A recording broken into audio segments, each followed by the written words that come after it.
नरक से।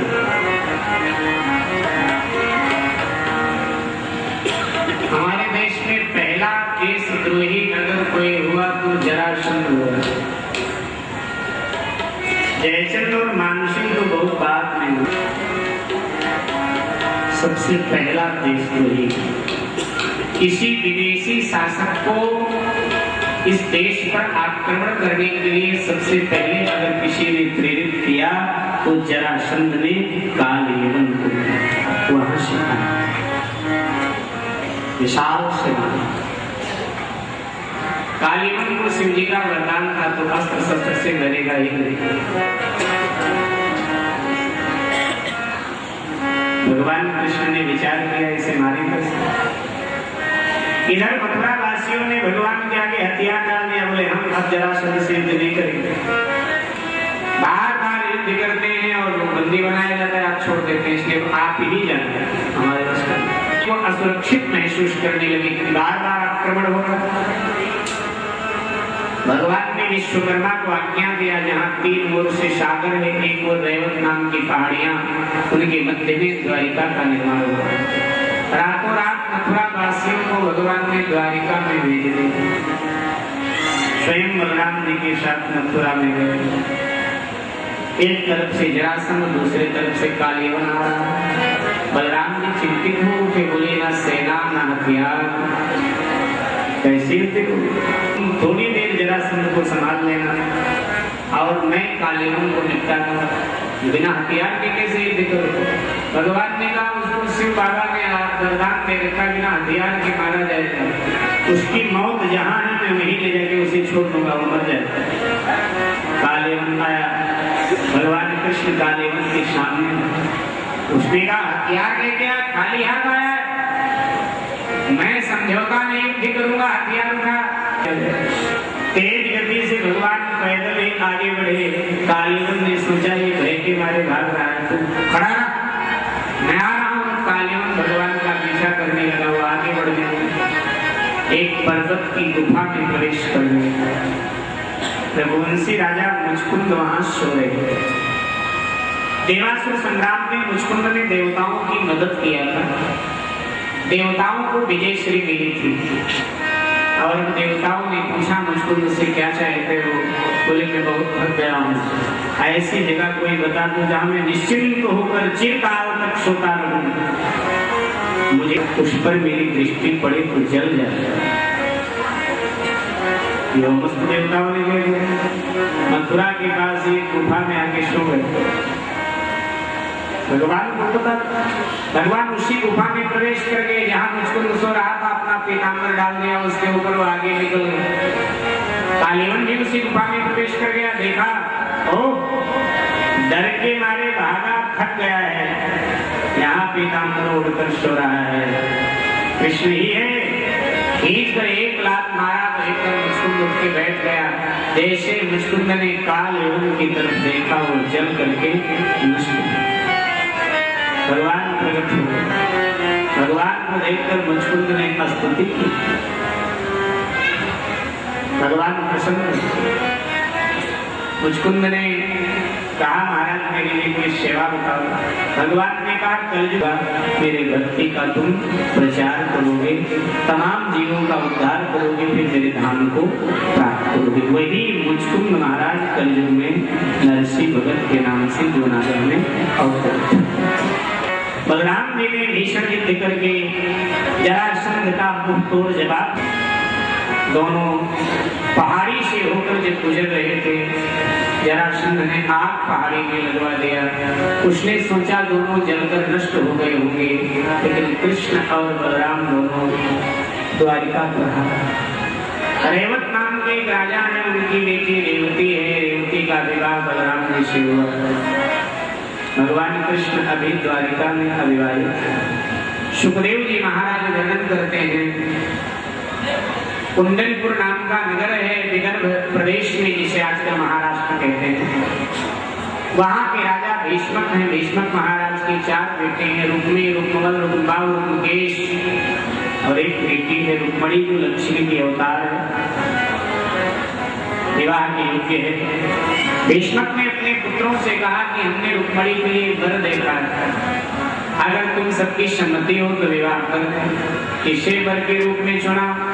बोले द्वारिकाधीश भगवान कृष्ण हमारी बेटी के योग्य हैं। तो राजा के जो 3 छोटे बेटे थे उन्होंने कहा उचित, लेकिन राजा के बड़े बेटे ने कहा ये महा अनुचित।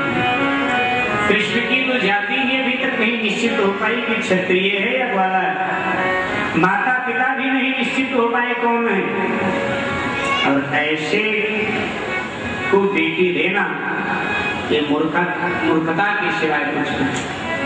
इसलिए मैं कृष्ण से रुक्मणी का विवाह नहीं होने दूंगा। रुक्मणी का विवाह में चंदेरी के जो राजा शिशुपाल हैं उनके साथ करूंगा। दबंग था घर में, उसके चलते उसने जबरदस्ती रुक्मणी जी का टीका भिजवा दिया शिशुपाल के। रुक्मणी जी को पता चला तो उन्होंने सुदेव नाम के ब्राह्मण को बुलाया और प्रेम पत्र लिखकर कहा कि आप मेरे धर्म के पिता हैं, ये मेरा प्रेम पत्र भगवान तक पहुंचा। सुदेव ब्राह्मण ने द्वारिका में आकर भगवान को रुक्मणी का प्रेम पत्र दिया। भगवान ने प्रेम पत्र पढ़ा, ब्राह्मण को दक्षिणा दिया और तक वो चली आएंगे।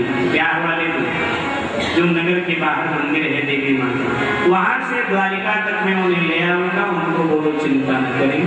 तो आकर के उसने रुक्मणी जी को संदेशा दिया। रुक्मणी जी प्रसन्न है। शिशुपाल बारात लेकर के आ गए, उसकी बारात का स्वागत कहा रुक्मी से कि जितने जल्दी हो सके तो अपनी बहन का ब्याह मेरे साथ कर, डोली विदा कर, नहीं कृष्ण आ गया तो बड़ा मुश्किल पैदा करेगा। रुक्मणी जी की माँ को बुलाया और कहा कि देखो उतनी जल्दी रुक्मणी को विवाह मंडप में सजा धजा करके ले आया। रुक्मणी की माँ ने कहा बेटा इतना जल्दी ही क्या है? अरे कुल की परंपराएं होती हैं, कुल की रीतियां होती हैं, और जब तक कुल रीतियां कुल परंपराओं का पालन ना हो तब तक विवाह मंडप में आना नारानी। क्या परंपरा? कुल की परंपरा है हमारे कि विवाह के पहले कन्या भवानी माँ की पूजा करने जाए। तो ठीक है, मैं महल से मंदिर तक सैनिक लगवा देता हूँ, उसको बोलो कि वो जल्दी वहां पूजा कर दी जाए। रुक्मणी का सखियां श्रृंगार करने लगी। श्रृंगार करें क्या? मुझे मेहंदी लगा दो, ओ मेरी सखियां मुझे मेहंदी लगा दो, मुझे श्याम सुंदर की दुल्हन बना दो, मुझे श्याम सुंदर की दुल्हन बना दो, मुझे श्याम सुंदर की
गाड़ी नंबर 7525 और 4237 गेट के सामने खड़ी है, जरा आप आगे हटा दीजिए क्योंकि